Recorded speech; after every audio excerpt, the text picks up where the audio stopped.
All right, boys, a couple thoughts. Today, again, is Monday, August 15th, 2011. As we told you in practice, we're going to send you home a little overview of our defense. And again, as a competitor, you want to make sure you know where you belong and where you need to be. So pay attention. This will be about 15 minutes, and we'll try to give you an update on what you need to know. Let's be a wetsuit defense. We eat this stuff up. Let's push hard in practice, play hard in the games. Always give your best effort. Be proud of who you are. Quickly, fellas, here's an overview of our defense. These are the different fronts we can have. A front is the way we line up before the ball snapped. Base, which is the zero technique in 2-5s. We have a 33. We have a base 9, a 3-33-9. And then we have the demon look, which is our four-man front. We play demon over, demon under, demon over 9, and demon under 9. Now, the term over is going to replace the term strong that we'd used before. We used to call it demon strong. Let's just call it demon over. Demon under used to be called demon weak. But to be consistent with some of the things we've done in the past, let's go demon strong and replace that with demon over. Let's take the demon weak and call it demon under.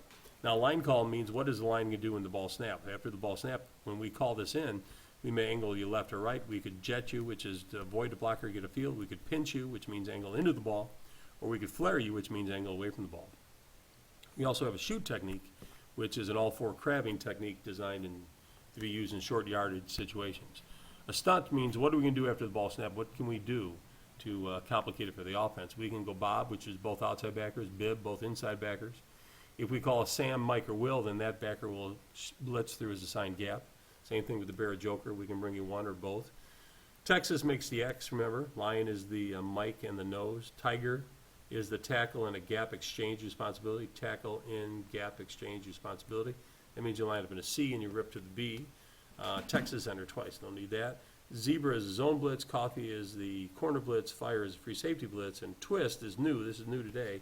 This is a twist of two adjacent linemen once we're in our demon look over here. I'm going to show you that in a minute. Coverages means what's our secondary can do once the ball snap. We can go alpha loose or tight, which is our man-to-man free. We can go bravo, which is cover 2, Charlie cover 3.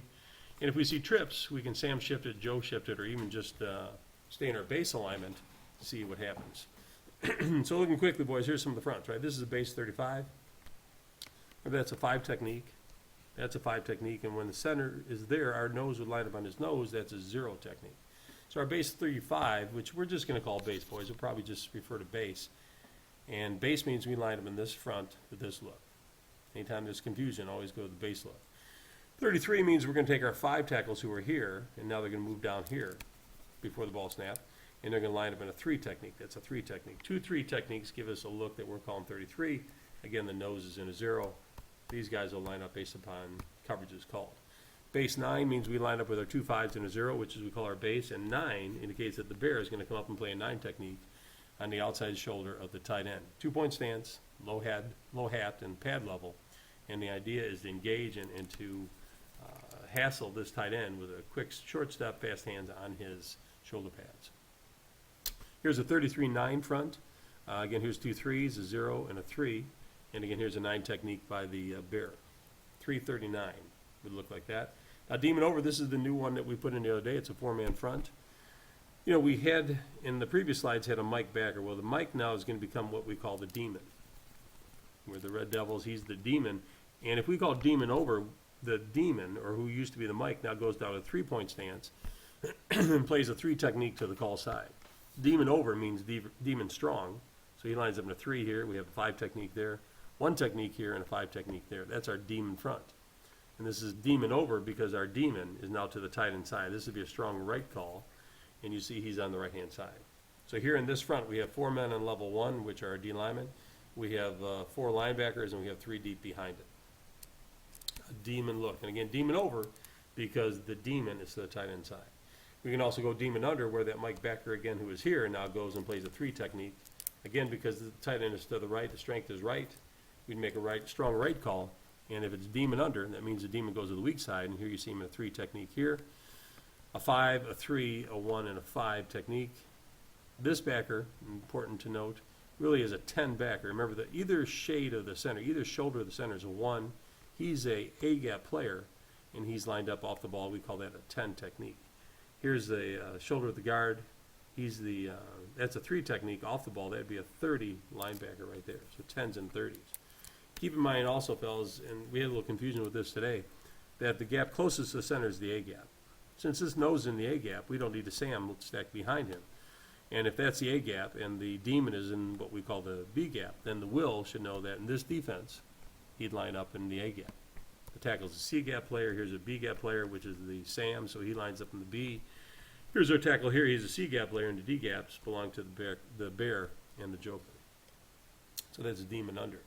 We can also go Demon 9 over, in which case Demon over means the Demon goes to the strong side. And here's a 9, meaning the bear walks up and plays what we call the 9 technique. Here's Demon 9 under, which again the Demon goes to the side away from the strength. This again be shown here in the illustration as a strong right. So if it's Demon 9 under, then the bear walks up and plays a 9 technique, grabs the tight end and the ball snap. Let's talk about secondary play quickly. You know, there's different areas of the football field you should be familiar with, the hooks, curls, and the outs, as you see illustrated here. Here's a flat area, here's a delay area in the middle, sometimes called the low hole. Here's the swing routes and deep thirds, illustrated also along deep half. So these are the areas of the football field. Our first secondary coverage is what we call alpha. Alpha means we're playing man free. That is, everybody has a man except the free safety, who is our center fielder, who breaks on the ball when it's thrown. So let's look at the coverages quickly. You know, if it's alpha, corners have number 1. The bear and Joker have number 2. See, this is number 2. The Joker would have that man. And then the bear has number 2 here. And then Will and Sam have number 3. And you may or may not have a 3. See, this is a number 3 possible receiver here. This is a number 2 who's taken by the Joker. And this is a pretty good illustration of when we want to banjo, boys. You see, if number 2, after the snap goes here, he'll never get there. It's going to be tough, but we can go ahead and take the Will and tell him we're going to banjo it. And that means that if number 2 goes vertically, or goes across, or in, then the Will take him. So the banjo is a combination matchup, kind of man-to-man. But if number 2 goes wide, then he's the Joker's. So really we're kind of eyeballing him. We both have eyes in him. And then based on his route, we determine who's going to cover him. That's a banjo call. And you saw it on that front sheet, boys, a banjo, B-A-N-J-O, banjo. That's the alpha coverage. And again, the free has no man he's responsible for. He backpedals, and when the quarterback turns his shoulders and begins to deliver a ball, then he breaks this way, or he'll break that way based upon what the quarterback is doing. The free safety has that responsibility. The Mike is kind of a hole player. He looks for anybody crossing, and he looks to collide any receivers that might try to cross his face. If there is no receiver crossing his zone, then he can just get a little depth, spy the quarterback, and if the quarterback rolls that way, then the Mike rolls that way. If the quarterback rolls this way, then the Mike rolls that way. This is our alpha man-free coverage. The other coverage we've put in is Charlie, which is really a cover 3 coverage. And in Charlie, we have the corner playing a deep third on either side. The free is the middle third. The Joker and the bear are flat players. Sam and Will are hook to curl players. And again, the Mike is the middle player who looks for crossing routes. So this is zone. Charlie is zone, and alpha is man-to-man. We can play alpha loose or alpha tight. And as a default, I think we'll start with alpha loose. If we want alpha press or alpha tight, we'll call that in. So those are your coverages. Now, trips adjustments, we can do a couple things. This is a trip set. By trips, boys, we mean that there's 3 receivers at this side. And this is a concern. Our trips means we can adjust in a number of ways. One way we can do it is just to widen the free safety to the trip side. He'd have inside quarter. This cornerback would have deep outside quarter. We have the bear who's in the flat. He's the flat player.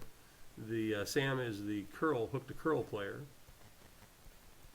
And we're really okay. We were talking about this on the field today. We're really not awful just with a base alignment. And initially, we may just start off by bringing the free out of center field, bringing them over to this side and play quarters coverage, as we call it over here, where this is the half of the field. We're taking the free in the corner. We're breaking this into quarters, 1 quarter and 1 quarter over here. You're responsible for quarters of the field. And then the corner over here, you have deep half. And really, since there's only 1 eligible receiver and only 1 vertical threat, essentially you're manned up on him with the Joker underneath buzzing to the flat if he sees a pass. And then here's your other hook to curl player over here playing this zone. So we're really okay. And we want to find out if the quarterback can throw the ball out of trips. You know, it's difficult for him to get a snap and hum the ball over here to one of these receivers. I think we'll make them prove to us that they can throw it before we adjust out of the box. So that is trips right. So we know trips is identified by 3 eligible receivers over here, 1 here. This is what we call 3 by 1, or actually 1 by 3 coverage, because you have 1 eligible receiver, you have 3 here. You have 1 in the backfield. And remember, too, guys, the quarterback can also go out for pass and is eligible. Here's trips left, 1, 2, and 3. You know, this guy could be on the ball, he could be off the ball, it could be any number of things like we talked about in some of our earlier discussions. But again, now this is 3 by 1 is what we refer to this, because we have 3 eligible receivers there and 1 eligible receiver there. So some of the adjustments we can make would be a Sam shift or a Joe, and let's make this our final couple thoughts on this slide, guys. If we had trips right, we could Joe it. And Joe means that the joker, who normally is here, is going to come over to the trip side. So we have the bear, who's the flat player. You know, he's playing the flat. The joker is going to sit in the curl underneath, and he's in the curl zone. The Sam is a hook player.